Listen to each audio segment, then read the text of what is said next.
किसी शहर में एक बहुत ही बड़ा धर्मात्मा राजा राज करता था। उसका दान धर्म का प्रवाह कभी बंद नहीं होता था।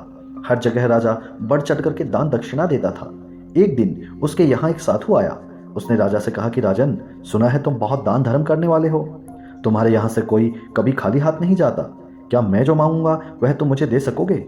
राजा बोला कि कहिए साधु महाराज, आपको क्या चाहिए? साधु ने कहा, या तो मुझे 12 वर्ष के लिए अपना राजपाट दे दो या अपना धर्म दे दो। साधु की बात सुनकर के पहले तो राजा चिंता में पड़ गया। फिर काफी सोच विचार करके उसने कहा, महाराज, मैंने राजपाट सब कुछ आपको संभाल दिया है, इसे संभालिए। और इतना कह करके वह राजा बिना कुछ लिए वहां सब कुछ छोड़ छाड़ करके अकेला चल पड़ा। वह बिल्कुल अकेला था।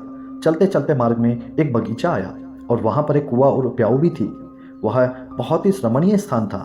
राजा वहीं विश्राम करने के विचार से ठहर गया। अगल बगल देखने पर उसे एक जिन कसा हुआ सुंदर घोड़ा दिखाई दिया, जिसके पास एक सुंदर सी स्त्री बैठी हुई रो रही थी। राजा को उसके ऊपर दया आई। उसने उस स्त्री से रोने का कारण पूछा। स्त्री बोली कि महाराज, मैं एक राजकुमारी हूँ।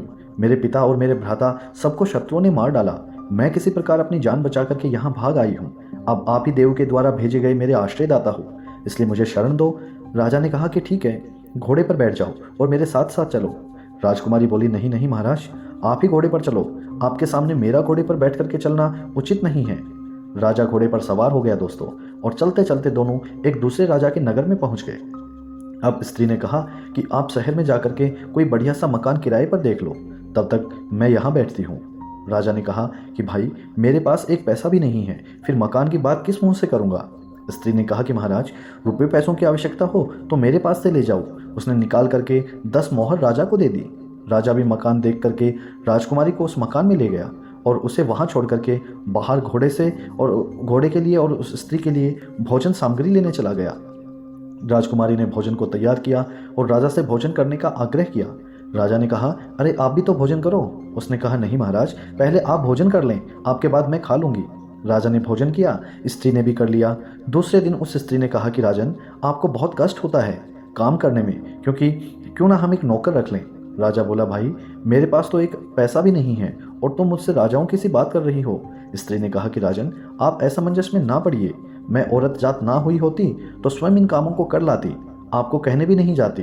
रुपए पैसों की जब भी आवश्यकता पड़े आप हमसे निसंकोच मांग लिया कीजिए। राजा गया और एक नौकर को ले आया। कुछ ही दिनों के बाद उस स्त्री ने कहा कि राजन, मन बहलाने के लिए कभी कभी यहाँ के राजा की कचहरी में चले जाया करो और वहाँ की कुछ बातें सुन लिया करो। अब राजा रोज कचहरी में जाने लगा।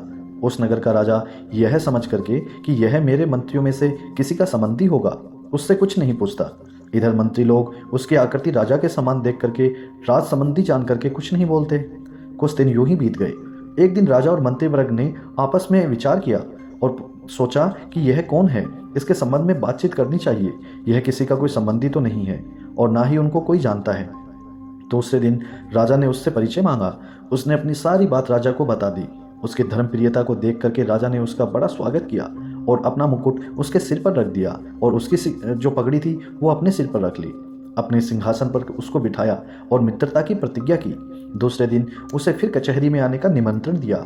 राजा ने सारी घटना उस स्त्री को कह सुनाई। उसने कहा कि ठीक है, आप भी राजा को उनके लिए उनके सारे मंत्री परिषद को सुबह खाने का न्योता दे आइए। अब वह पहले तो हिचकिचाया, लेकिन वह स्त्री के प्रभाव से मना नहीं कर पाया और उसने राजा को अपनी स्त्री की सारी बात बता दी। अगले दिन जब कचहरी गया तो राजा के सारे मंत्री परिषद को, सारे नगर को अगली सुबह भोजन के लिए आमंत्रित कराया। उस नगर का राजा हैरान होते हुए बोला कि भाई, कहीं भांग तो नहीं पी लिया है? क्या भोजन करवाओगे? कहाँ से इतनी व्यवस्था करोगे? इतना इंतजाम नहीं कर पाओगे। लेकिन राजा बोला कि चलो ठीक है, अगर तुमने ऐसा ही करना है तो तुम कर सकते हो। दोस्तों, राजा ने शाम को उस नगर के राजा ने एक सिपाही भेज करके पता लगवाया और कहा कि जाकर देखो तो सुबह भोजन के लिए क्या इंतजाम हो रहा है। सिपाही ने देखा तो वहाँ कुछ नहीं था। आकर के ज्यों का त्यों राजा को बता दिया। राजा ने कहा, भाई, उसने पक्का भांग ही पी रखी होगी। इधर इनको सबको चैन नहीं था। उस स्त्री से वह बोलने लगे कि भाई, तूने मेरी बड़ी फजीहत कराई है। स्त्री ने कहा कि राजा, सुबह होने दो। महाराज, आप बिल्कुल भी चिंता मत करो। यदि आपको धैर्य ना है तो आप उस बगीचे में देख करके आओ जहां से आप मुझे लेकर के आए थे। राजा ने घोड़े पर चढ़ करके जो देखा तो वह देखते ही रह गए। सारे संपूर्ण देववर्ग उनके कार्य में लगे हुए थे। अनंत दिव्य और ऐश्वर्य भरा हुआ था। उनके आश्चर्य का ठिकाना नहीं रहा। प्रातःकाल राजा सहित संपूर्ण नगर को भोजन कराया गया। इस आश्चर्य को देख करके सभी लोग अचरज में डूब गए। नगर के राजा ने सारी व्यवस्था देख करके उसके भोजन की भूरी भूरी प्रशंसा की। भोजन के उपरांत सारा देववर्ग अंतर्ध्यान हो गया। अब उस स्त्री ने कहा कि राजन, तुमने उस साधु को कितने दिनों के लिए राज्य दिया था? जरा कागज तो देखो। राजा ने देखा तो समय पूरा हो चुका था। स्त्री बोली कि अब आप भी अपने राज्य में जाओ और अपना राजपाट संभालो। राजा ने कहा, देवी, मैं तुम्हें छोड़ करके तो एक कदम भी नहीं जाऊंगा। तब स्त्री बोली, राजन, तुम मुझे क्या समझ रहे हो? मैं तुम्हारी स्त्री नहीं हूँ, मैं तो तुम्हारा धर्म हूँ। जब तुमने मुझे नहीं छोड़ा तो मैंने भी तुम्हें नहीं छोड़ा और तुम्हारी स्त्री बन करके तुम्हारे साथ रही और तुम्हें किसी प्रकार का दुख नहीं होने दिया। पर अब जब तुम समय पूरा हो गया है तो तुम अपने राज्य को संभालो। इतना कह करके राजा ने कहा कि जैसी तुम्हारी इच्छा। दोस्तों, इस कहानी से निष्कर्ष क्या निकला ये समझिए। दोस्तों, धर्म के प्रति निष्ठा ही जीवन की वास्तविक सफलता और सुख का मार्ग है। धर्म का पालन करने वाला व्यक्ति चाहे कितनी भी परिस्थितियों में हो, वह कभी पराजित नहीं होता। धर्म से व्यक्ति न केवल भौतिक सफलता प्राप्त करता है, बल्कि जीवन की गहराई और सत्य को भी समझता है। धर्म के बिना जीवन अधूरा और अराजकता से भरा हुआ होता है, लेकिन धर्म के साथ व्यक्ति हर चुनौती को पार कर सकता है।